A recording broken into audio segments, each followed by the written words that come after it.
Morning. ഇന്ന് നമ്മളൊരു introduction class ആണ്. നമ്മുടെ MA പൊളിറ്റിക്കൽ സയൻസിലെ MPH 002 international relations theory and problems എന്ന് പറയുന്ന പേപ്പറിന്റെ ഒരു ഇൻട്രൊഡക്ഷൻ ആണ്. അതായത് എന്താണ് ഈ പേപ്പറിൽ നമ്മൾ മൊത്തത്തിൽ പഠിക്കുന്നത്, അല്ലെങ്കിൽ ഈ പേപ്പറിലുള്ള യൂണിറ്റുകൾ ഏതാണ്, ആ യൂണിറ്റുകളെ കുറിച്ചൊക്കെ ചെറുതായിട്ടൊരു ബ്രീഫ് ആയിട്ടുള്ള ഒരു ക്ലാസ്. സോ എന്താണ് ഇന്റർനാഷണൽ റിലേഷൻസ്? ഇന്റർനാഷണൽ റിലേഷൻസ് എന്ന് പറയുമ്പോൾ നമുക്കറിയാം, ലോകത്ത് ഒരുപാട് രാജ്യങ്ങളുണ്ട്. ഈ രാജ്യങ്ങൾ തമ്മിലുള്ള ഒരു ബന്ധം, ഇപ്പോ ചില രാജ്യങ്ങൾ ഹിസ്റ്റോറിക്കലി ഒരുപാട് ടെൻഷൻസ് നിലനിൽക്കുന്നുണ്ട്. ചില രാജ്യങ്ങൾ കാലകാലങ്ങളായിട്ട് നല്ല കോർപ്പറേഷനിൽ പോകുന്നുണ്ട്. ഓരോ സമയങ്ങളിലായിട്ട് ഓരോ രാജ്യങ്ങൾ തമ്മിലുള്ള ബന്ധങ്ങൾക്ക് എന്ത് സംഭവിക്കുന്നുണ്ട്, മാറ്റങ്ങൾ സംഭവിക്കുന്നുണ്ട്. സോ ഈ ഒരു റിലേഷനെയാണ് നമ്മൾ പ്രധാനമായിട്ടും ഇന്റർനാഷണൽ റിലേഷൻസ് എന്ന് പറയുന്ന ഈ ഒരു പേപ്പറിൽ പഠിക്കാൻ വേണ്ടി പോകുന്നത്. ഇപ്പോൾ എങ്ങനെയാണ് പവറിന്റെ ഒരു ഡൈനാമിക്സ്, അല്ലെങ്കിൽ രാജ്യങ്ങൾ തമ്മിലുള്ള കോർപ്പറേഷൻസിന്റെയും കോൺഫ്ലിക്റ്റിന്റെയും ഒക്കെ കാരണങ്ങൾ എന്തൊക്കെയാണ്. അതുപോലെ തന്നെ നമ്മളിപ്പോ കുറച്ചും കൂടെ ഇന്റർനാഷണൽ റിലേഷൻസ് എന്ന് പറയുമ്പോൾ നാഷണൽ സ്റ്റേറ്റ്സ് ഒരു കീ പ്ലെയർ ആണ് പ്രധാനമായിട്ട് ഇരിക്കുമ്പോഴും, അതിനപ്പുറം ഒരുപാട് അതർ എന്റിറ്റീസ് എന്ത് ചെയ്യുന്നുണ്ട്, എമർജ് ചെയ്ത് വന്നിട്ടുണ്ട്.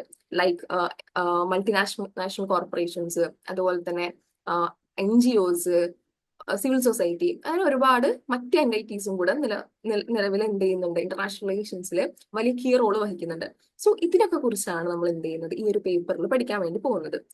അതുപോലെ ഇപ്പോഴത്തെ ഒരു കറന്റ് പവർ ഡൈനാമിക്സ് എന്തൊക്കെയാണ്, അതുപോലെ എന്തൊക്കെയാണ് മേജർ ആയിട്ടുള്ള തിയറിറ്റിക്കൽ ഫ്രെയിംവർക്ക്. അതിപ്പോ നമ്മൾ പറയുകയാണെങ്കിൽ ഒരു ഇന്റർനാഷണൽ റിലേഷൻസിനെ എങ്ങനെ പഠിക്കണം, ഏത് പെർസ്പെക്റ്റീവിൽ വേണം ഇന്റർനാഷണൽ റിലേഷൻസ് നമ്മൾ പഠിക്കേണ്ടത്, ഇപ്പോ ഏത് അപ്രോച്ചിൽ വേണം ഇന്റർനാഷണൽ റിലേഷൻസിനെ നമ്മൾ ഡീൽ ചെയ്യേണ്ടത് എന്ന് പറഞ്ഞുകൊണ്ട് ഒരുപാട് തിയറീസ് എന്ത് ചെയ്തിട്ടുണ്ട്, എമർജ് ചെയ്ത് വന്നിട്ടുണ്ട്.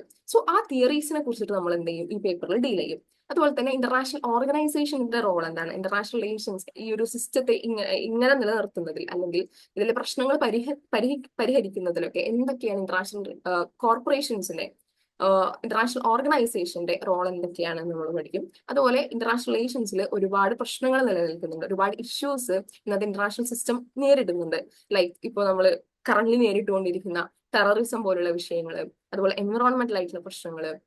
സോ അങ്ങനെ ഈ ഒരു സിസ്റ്റത്തിൽ നിലനിൽക്കുന്ന പ്രശ്നങ്ങളെ കുറിച്ചും അതിന്റെ പരിഹാരങ്ങളെ കുറിച്ചും, അതിന്റെ പരിഹാരങ്ങൾക്ക് വേണ്ടിയിട്ട് ലോകരാജ്യങ്ങൾ മുന്നിട്ട് ഇറങ്ങിയതിനെ കുറിച്ചും, അതിനുവേണ്ടി ഉണ്ടാക്കിയിട്ടുള്ള ഓർഗനൈസേഷനെ കുറിച്ചും, ആ ഓർഗനൈസേഷന്റെ എന്താണ് പോരായ്മകളെ കുറിച്ചും ഒക്കെ നമ്മൾ എന്ത് ചെയ്യും, ഈ ഒരു പേപ്പറിൽ ഡീൽ ചെയ്യും.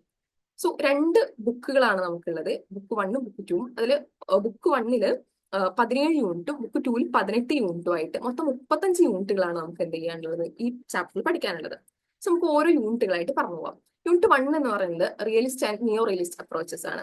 സോ യൂണിറ്റ് 1 തൊട്ട് യൂണിറ്റ് 7 വരെ അപ്രോച്ചസിനെ കുറിച്ചിട്ടാണ് നമുക്ക് പഠിക്കാനുള്ളത്. ഞാൻ നേരത്തെ പറഞ്ഞു, ഇന്റർനാഷണൽ റിലേഷൻസിനെ ഏത് പെർസ്പെക്റ്റീവിൽ പഠിക്കണം, അല്ലെങ്കിൽ ഇന്റർനാഷണൽ സിസ്റ്റത്തിനെ എങ്ങനെ നമ്മൾ കാണണം എന്ന് പറഞ്ഞുകൊണ്ട് ഒരുപാട് തിയറീസ്, ഒരുപാട് അപ്രോച്ചസ് എന്ത് ചെയ്തിട്ടുണ്ട്, ഓരോ കാലങ്ങളിലായിട്ട് ഉയർന്നു വന്നിട്ടുണ്ട്.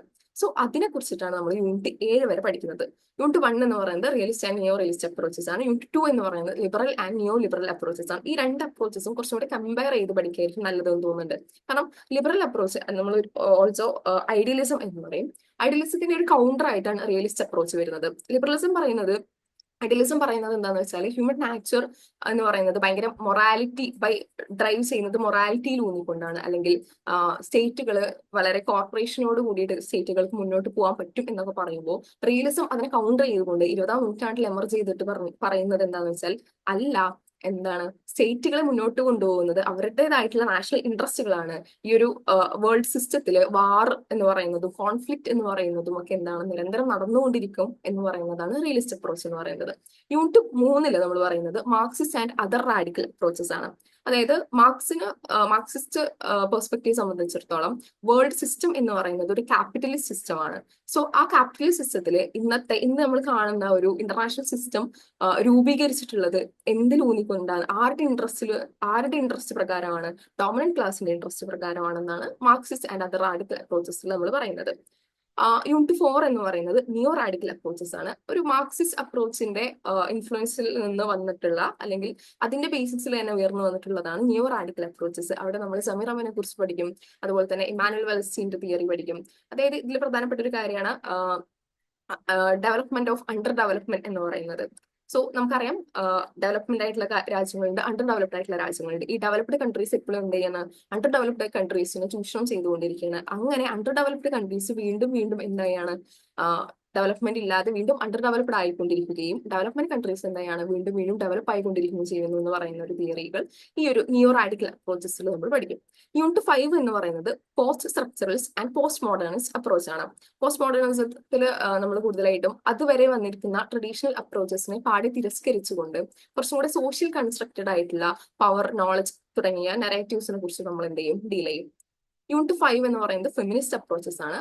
ഫെമിനിസം എങ്ങനെയാണ് നാഷണൽ സ്റ്റേറ്റ്സിനെ കാണുന്നത്, ഫെമിനിസം എങ്ങനെയാണ് ഈ ഒരു സിസ്റ്റത്തിനെ, ഇന്റർനാഷണൽ സിസ്റ്റത്തിനെ നോക്കിക്കാണുന്നത്, അതുപോലെ തന്നെ റിയലിസത്തിനെ ഫെമിനിസം എങ്ങനെയൊക്കെ ക്രിട്ടിക്ക് ചെയ്യുന്നു എന്നതിനെ കുറിച്ച് നമ്മൾ ഈ ഒരു ചാപ്റ്ററിൽ ഡീൽ ചെയ്യും.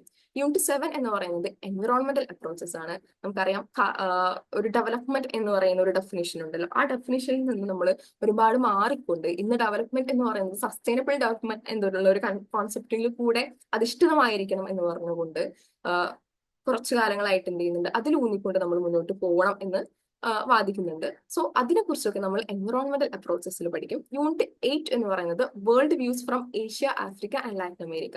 നമുക്കറിയാം Asia, Africa, Latin America countries ഒക്കെ പറയുന്നത് എന്താണ് തേർഡ് വേൾഡ് കൺട്രീസ് എന്ന് നമ്മൾ പറയും. അവര് ഒരു കാലത്ത് കൊളോണിയൽ ശക്തികൾക്ക് അടിയിൽപ്പെട്ട് സ്വാതന്ത്ര്യമില്ലായ്മ അനുഭവിച്ചിരുന്ന രാജ്യങ്ങൾ പിന്നീട് സ്വതന്ത്രരാവുകയും ശേഷം അവർ സ്വീകരിച്ചിട്ടുള്ള വേൾഡ് വ്യൂസ് എന്തൊക്കെയാണ്, ഇപ്പോ നോൺ അലൈൻമെന്റ് പോലുള്ള കോൺസെപ്റ്റുകളെ കുറിച്ച് നമ്മൾ എന്ത് ചെയ്യും, അതിൽ പഠിക്കും.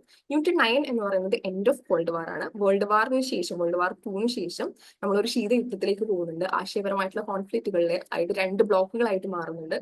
സോ ആ ടൈമിലെ കാര്യങ്ങളെ കുറിച്ച് നമ്മൾ എന്ത് ചെയ്യും, യൂണിറ്റ് 9 പഠിക്കും. യൂണിറ്റ് 10 എന്ന് പറയുന്നത് പോസ്റ്റ് കോൾഡ് വാർ ഇഷ്യൂസ് ആണ്. കോൾഡ് വാർ അവസാനിക്കുന്നു, USSR എന്ത് ചെയ്യുന്നു, ഡിസിന്റഗ്രേറ്റ് ചെയ്യുന്നു. അന്ന് 1991 അമേരിക്ക അമേരിക്ക മാത്രം ലീഡർഷിപ്പിലുള്ള ഒരു വേൾഡ് രൂപീകൃതമാകുന്നു. സോ ആ സമയത്തുള്ള ഇഷ്യൂസിനെ കുറിച്ച് നമ്മൾ എന്ത് ചെയ്യും, യൂണിറ്റ് 10 പഠിക്കും. യൂണിറ്റ് 11 എന്ന് പറയുന്നത് എമർജിംഗ് പവേഴ്സ് ആണ്. ഇപ്പോ ഡെവലപ്പിംഗ് ചെയ്തുകൊണ്ടിരിക്കുന്ന പവേഴ്സ്, അവരുടെ ഒരു റോൾ എന്താണ് ഇന്റർനാഷണൽ സിസ്റ്റത്തിൽ, അല്ലെങ്കിൽ അവർ സ്വീകരിക്കുന്ന നിലപാടുകൾ, അവരുടെ ഒരു ബിഹേവിയർ എങ്ങനെയാണെന്നുള്ളത് നമ്മൾ യൂണിറ്റ് 11 പഠിക്കും. ആൻഡ് യൂണിറ്റ് 12 എന്ന് പറയുന്നത് റീജിയണൽ ഗ്രൂപ്പിംഗ്സ് ആണ്.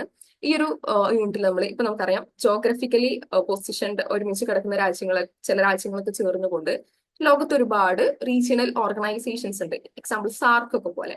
സോ ഇവര് ഇങ്ങനെ രൂപീകൃതമായിരിക്കുന്നത് എന്ത് കളക്റ്റീവ് എയിമിന്റെ അടിസ്ഥാനത്തിലാണ്? ഒരുപക്ഷെ ട്രേഡിന്റെ അടിസ്ഥാനത്തിലായിരിക്കാം, ഒരു ട്രേഡ് കോർപ്പറേഷന്റെ അടിസ്ഥാനത്തിലായിരിക്കാം, ചിലപ്പോൾ ഒരുപക്ഷെ അതൊരു സെക്യൂരിറ്റി കൺസേണിന്റെ പുറത്തായിരിക്കാം. സോ ആ റീജിയണൽ ഗ്രൂപ്പിംഗ്സിനെ കുറിച്ച് നമ്മൾ എന്ത് ചെയ്യും, യൂണിറ്റ് 12 പഠിക്കും. യൂണിറ്റ് 13 എന്ന് പറയുന്നത് ഗ്ലോബലൈസേഷൻ ആണ്. ഗ്ലോബലൈസേഷന്റെ വരവോടുകൂടി സ്റ്റേറ്റിന് സോവറൈനിറ്റിക്ക് എന്ത് സംഭവിക്കുന്നു, അല്ലെങ്കിൽ ഗ്ലോബലൈസേഷനോട് കൂടിയിട്ട് ഇന്ന് ഉണ്ടായിട്ടുള്ള മാറ്റങ്ങൾ, ഇന്റർനാഷണൽ സിസ്റ്റത്തിൽ ഉണ്ടായിട്ടുള്ള മാറ്റങ്ങൾ, അത് നല്ലതായിക്കോട്ടെ, അതുപോലെ തന്നെ അതിന്റെ മെറിറ്റ്സ് ആയിക്കോട്ടെ, ഡിമെറിറ്റ്സ് ആയിക്കോട്ടെ, ഈ കാര്യങ്ങളൊക്കെ നമ്മൾ യൂണിറ്റ് 13 പറഞ്ഞു പോകും. യൂണിറ്റ് 14 എന്ന് പറയുന്നത് ഇന്റർനാഷണൽ ഇനിക്വിറ്റീസ് ആണ്. നേരത്തെ നമ്മൾ പറഞ്ഞു, മറ്റേ അണ്ടർ ഡെവലപ്മെന്റ് രാജ്യങ്ങളെ കുറിച്ച് പറഞ്ഞു. സോ അവിടെ, അതായത് ഇന്റർനാഷണൽ സിസ്റ്റത്തിൽ ഒരുപാട് ഇനിക്വിറ്റീസ് നിലനിർത്തുന്നുണ്ട്. സോ എങ്ങനെയാണ് ഇനിക്വിറ്റീസിനെ കൗണ്ടർ ചെയ്യുക, അല്ലെങ്കിൽ എങ്ങനെയാണ് ഇനിക്വിറ്റീസ് ഡെവലപ്പ് ആയിട്ടുള്ള വന്നത് എന്നുള്ളതിനെ കുറിച്ചൊക്കെ നമ്മൾ യൂണിറ്റ് 14 പറയും. ആ യൂണിറ്റ് 15 എന്ന് പറയുന്നത് elements of international economic relations ആണ്. നമുക്കറിയാം ട്രേഡ് എന്ന് പറയുന്നത് ഒരുപാട് വർഷങ്ങൾക്ക് മുമ്പേ രാജ്യങ്ങൾ തമ്മിൽ ഏർപ്പെട്ടുകൊണ്ടിരിക്കുന്ന ഒരു കാര്യമാണ്. സോ അതിന്റെ റോള്, ഇന്റർനാഷണൽ എക്കണോമിക് റിലേഷൻസ് എങ്ങനെയാണ് സ്റ്റേറ്റിന്റെ കോർപ്പറേഷൻസിനും കോൺഫ്ലിക്റ്റിലും നയിക്കുന്നത്. ട്രംപിന്റെ ടാരിഫുകളൊക്കെ വലിയ രീതിയിൽ വിവാദമായിക്കൊണ്ടിരിക്കുന്ന ഒരു സമയം കൂടിയാണത്. ആൻഡ് യൂണിറ്റ് 16 എന്ന് പറയുന്നത് മാനേജ്മെന്റ് ഓഫ് ഇന്റർനാഷണൽ റിലേഷൻസ്, എങ്ങനെ ഇന്റർനാഷണൽ റിലേഷൻസിനെ മാനേജ് ചെയ്യാം, എങ്ങനെ ഇന്റർനാഷണൽ സിസ്റ്റത്തിൽ പീസ് നിലനിർത്താൻ വേണ്ടി കഴിയും എന്നതിനെ കുറിച്ചൊക്കെ യൂണിറ്റ് 16 പറയുന്നുണ്ട്. And unit 17 India in the new global order. എന്താണ് ഈ പുതിയ ഗ്ലോബൽ ഓർഡറിൽ ഇന്ത്യയുടെ റോള്?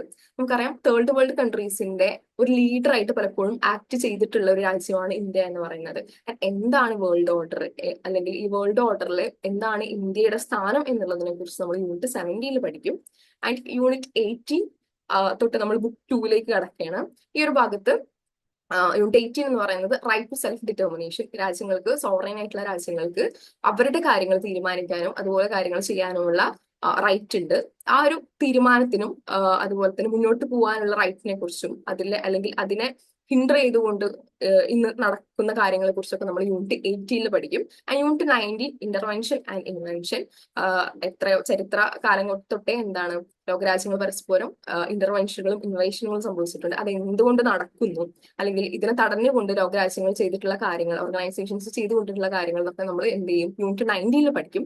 ആൻഡ് യൂണിറ്റ് 20 എന്ന് പറയുന്നത് എന്താണ്, ന്യൂക്ലിയർ പ്രൊളിഫറേഷൻ. നമുക്കറിയാം ഇന്ന് രാഷ്ട്രങ്ങൾ നേരിടുന്ന അല്ലെങ്കിൽ ഏറ്റവും വലിയൊരു ടെൻഷൻ അല്ലെങ്കിൽ ഒരു ത്രെറ്റ് ആണെന്ത്, ന്യൂക്ലിയർ പ്രൊളിഫറേഷൻ എന്ന് പറയുന്നത്. ന്യൂക്ലിയർ വെപ്പൺസിന്റെ വ്യാപകമായിട്ടുള്ള ഉപയോഗവും പുതിയ പുതിയ രാജ്യങ്ങൾ ന്യൂക്ലിയർ പവർ കൺട്രീസ് ആയി മാറുന്നതൊക്കെ എത്രത്തോളം ഈ വേൾഡിനെ ത്രെട്ടൻ ചെയ്യുന്നുണ്ട് എന്നുള്ളതിനെ കുറിച്ച് നമ്മൾ എന്ത് ചെയ്യും, യൂണിറ്റ് 20 പഠിക്കും. ഒപ്പം തന്നെ അതിൽ എങ്ങനെയൊക്കെ ന്യൂക്ലിയർ പ്രൊളിഫറേഷൻ തടയാൻ വേണ്ടിയിട്ട് കൊണ്ടുവന്നിട്ടുള്ള ട്രീറ്റികൾ, അതിന്റെ ആ ഒരു കാലക്രമം നമ്മൾ എന്ത് ചെയ്യും, യൂണിറ്റ് 20 പഠിക്കും.